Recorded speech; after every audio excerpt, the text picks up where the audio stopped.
ಬಿಡಿ ಕೈ ಬಿಡಿ. ನಮಸ್ತೆ ನಮಸ್ತೆ ಸ್ನೇಹಿತರೆ, ನನ್ನ ಹೆಸರು ಎ ಸಿ ಚೆನ್ನಪ್ಪ ಅಂತೇಳಿ. ನಾನು ಸೋಮನಹಳ್ಳಿ ಶಾಲೆಯಲ್ಲಿ ಶಿಕ್ಷಕನಾಗಿದ್ದೆ, ಮದ್ದೂರು ತಾಲೂಕು, ಮಂಡ್ಯ ಜಿಲ್ಲೆ. ಇದು ನಾನು ನಿಂತಿರೋ ಸ್ಥಳ ಕೋಡಹಳ್ಳಿ ಅಂಥೇಳಿ ಈ ಊರಿನ ಒಂದು ಭಾಗದಲ್ಲಿ ನಿಂತಿದ್ದೀನಿ. ಇದು ಸಿಂಶಾ ನದಿ. ಈ ಸಿಂಶಾ ನದಿನಲ್ಲಿ ಈಗ ಸುಮಾರು ನೀರು ಹರಿತಾ ಇದೆ ನೋಡಿ. ಈಗ ಪ್ರವಾಹ ಬರುವಂಥ ಕಾಲ ಇದು. ಈಗ ಇಲ್ಲಿ ಒಂದು ಏತ ನೀರಾವರಿ ಯೋಜನೆ ಇದೆ. 2018-19 ಸಾಲಿನಲ್ಲಿ ಆಗಿರ್ತಕ್ಕಂಥ ಏತ ನೀರಾವರಿ ಯೋಜನೆ ಇದು.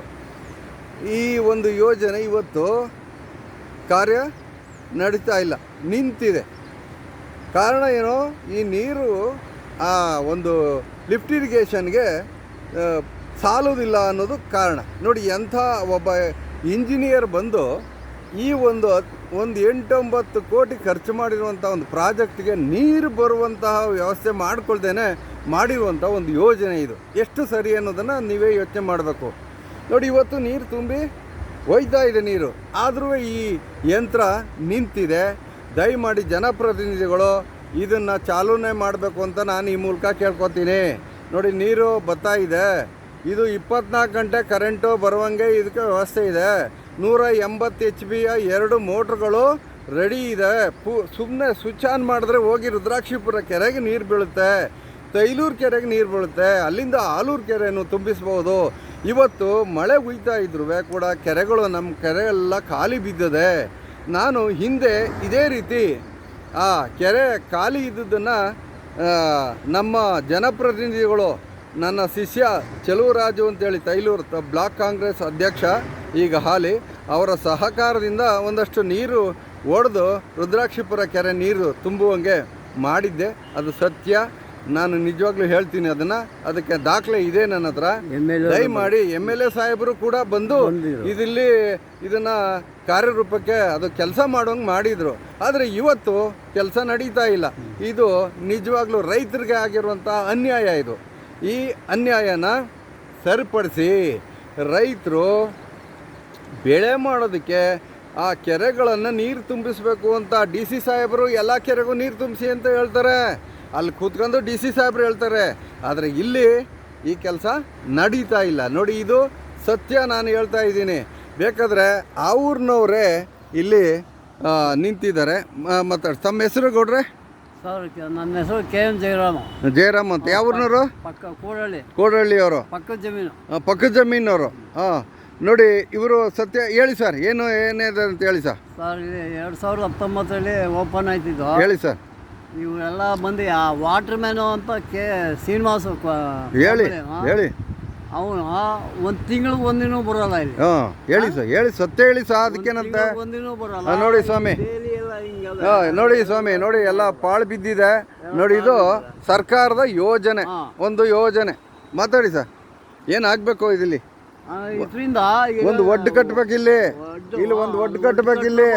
ಅದು ನೀರು ಬರುವಂಗೆ ಸತತವಾಗಿ ನೀರು ಇದಕ್ಕೆ ಸಿಗುವಂತೆ ಮಾಡಬೇಕು. MLA ಸಾಹೇಬ್ರು, ಇವರು ಚೆಲುವರಾಜು ಎಲ್ಲ ಬಂದಿದ್ರು, ನೋಡ್ಕೋದ್ರು, ಮಾಡ್ತೀವಿ ಅಂದ್ರು. ಮಾಡಲಿಲ್ಲ.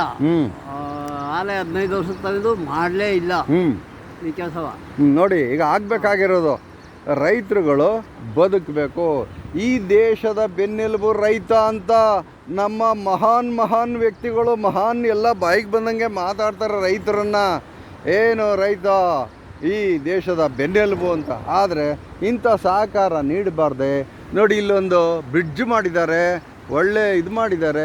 ಆದರೆ ಕೇವಲ ಒಂದು 10 ಅಡಿ ಗೋಡೆ ಕಟ್ಟಿದ್ರೆ ನಿರಂತರವಾಗಿ ನೀರನ್ನು ಸಪ್ಲೈ ಮಾಡ್ಬೋದು, ಕೆರೆಗಳನ್ನು ತುಂಬಿಸ್ಬೋದು.